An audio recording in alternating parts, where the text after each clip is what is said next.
ആദരണീയരായ ഉസ്താദുമാരെ, രക്ഷിതാക്കളെ, മറ്റു വിദ്യാർത്ഥിനി സുഹൃത്തുക്കളെ, അസ്സലാമു അലൈക്കും വറഹ്മത്തുള്ളാഹി. പ്രവാചക ജനനം കൊണ്ട് അനുഗ്രഹീതമായ ഈ മഹോത്സവത്തിൽ നിങ്ങളെ അഭിമുഖീകരിക്കാൻ കഴിഞ്ഞതിൽ അതിയായ സന്തോഷമുണ്ട്. അതിന് തൗഫീഖ് തന്ന അള്ളാഹുവിനെ ഞാൻ ആദ്യമായി സ്തുതിക്കട്ടെ. അൽഹംദുലില്ലാഹ് അലാ കുല്ലി ഹാൽ. 14 നൂറ്റാണ്ടുകൾക്ക് മുമ്പ് നബി തിരുമേനി ഉദയം ചെയ്യുമ്പോൾ ഏതൊരവസ്ഥയാണോ ലോകത്ത് ഉണ്ടായിരുന്നത് ആ അവസ്ഥയിലേക്ക് തന്നെ ലോകം മടങ്ങിക്കൊണ്ടിരിക്കുകയാണ്. അക്രമവും അനീതിയും അധർമ്മവും കൊലയും മരങ്ങു തകർക്കുന്നു. അഴിമതിയും സ്വജനപക്ഷപാതവും കൊണ്ട് ജനനായകർ മാമോദി സുമുക്കുന്നു. പെൺകുഞ്ഞ് ജനിച്ചതിന് ശേഷമാണ് ജാഹിലിയ കാലത്ത് കുഴിച്ചുമൂടിയിരുന്നതെങ്കിൽ ഈ സൈബർ യുഗത്തിൽ വയറ്റിൽ വെച്ച് തന്നെ സ്കട്ട് മിസൈൽ കണക്കെ ഇഞ്ചക്ഷൻ ചെയ്ത് തുണ്ടമായി വിട്ടുനിർക്കുന്നു.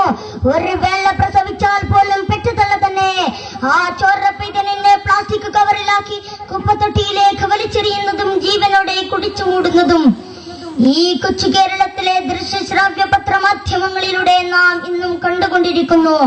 1000 പുരുഷന്മാർക്ക് 1056 സ്ത്രീകളുള്ള നമ്മുടെ ഈ കൊച്ചു കേരളത്തിൽ 6 വയസ്സിന് താഴെയുള്ള 1000 ആൺകുട്ടികൾക്ക് 923 പെൺകുട്ടികളെ ഉള്ളൂ. 1000-ൽ തന്നെ 77 കുട്ടികളുടെ കുറവുള്ളതായി 2001 സെൻസസ് നമ്മോട് പറഞ്ഞു തരുന്നെങ്കിൽ പെൺഭ്രൂണത്തിൽ നമ്മുടെ നാട്ടിൽ ഭീതിതമായ രീതിയിൽ വർദ്ധിച്ചു വരുന്നു. കൊലയാളികളായി ഇത്തരം മാതാപിതാക്കളോട് 14 നൂറ്റാണ്ടുകൾക്ക് മുമ്പ് തന്നെ വിശുദ്ധ ഖുർആൻ മുന്നറിയിപ്പ് നൽകുന്നു.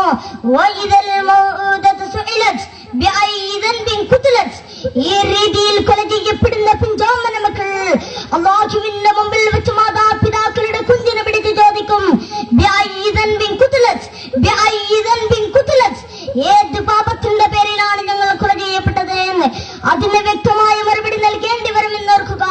കൊലയ്ക്ക് ശാശ്വത നരകമാണെന്ന് വിശുദ്ധ ഖുർആൻ നമ്മെ തെളിവുപെടുത്തുന്നു. ഇനി ആ മക്കളെ ജനിക്കാൻ അനുവദിക്കുകയും നല്ല അച്ചടക്കത്തോടെ ദീനീ ചിട്ടയിൽ വളർത്തിക്കൊണ്ടുവന്ന് അനുവദനീയമായ രീതിയിൽ വിവാഹം കഴിച്ചേക്കുകയും ചെയ്താൽ ജഗനീയന്താവ് സ്വർഗം നൽകുന്നതാണ്. മുഖമക്കരയും ഫുൾക്കയുമായി മദ്രസയിലേക്ക് വന്ന കുട്ടികൾ മദ്രസ കഴിഞ്ഞ് പ്രായം തികഞ്ഞ് പുറ്റിലിഞ്ഞു നിൽക്കുമ്പോൾ നയൻതാരയും കാവ്യാമാധവനും കാണിച്ചു തരുന്ന ഇടിയും ലച്ചയും ലറയും സറാറയും ഫലയും വിട്ട് ശരീരത്തിന്റെ തടിപ്പും വെടിപ്പും കൊഴുപ്പും ഒക്കെ കാട്ടി നടക്കുന്നത് എന്തുമാത്രം ലജ്ജാകരമല്ല. ഈ ചെല്ല നടത്തം കണ്ടുകൊണ്ടല്ലേ പൂവാലന്മാർ പാടുന്നത്, കൽബിനുള്ളിൽ നീയാണ് നെഞ്ചിനുള്ളിൽ നീയാണ്. അപ്പോൾ നാണം കുണുങ്ങി നടക്കേണ്ട മണ്ണിൽ ലജ്ജേതുമില്ലാതെ പാടാൻ സിനിമക്കാരൻ പഠിപ്പിച്ചു കൊടുക്കുന്നു. എന്റെ കൽബിലെ വെണ്ണിലാവു നീ നല്ല പാട്ടുകാരാ, ലെറ്ററൊന്ന് വേണ്ടേ.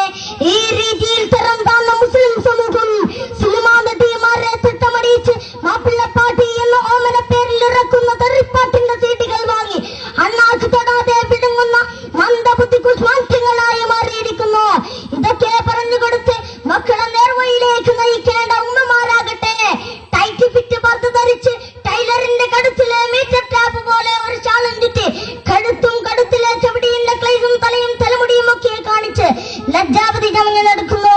പ്രിയപ്പെട്ട ഉമ്മപെങ്ങന്മാരെ, നിങ്ങൾ ഇതെല്ലാം മാറ്റി സ്വന്തം നന്നാവുകയും സ്വന്തം മക്കളെ നന്നാക്കുകയും ചെയ്തില്ലെങ്കിൽ സ്വർഗത്തിന്റെ പരിമളം പോലും ആസ്വദിക്കുക സാധ്യമല്ല.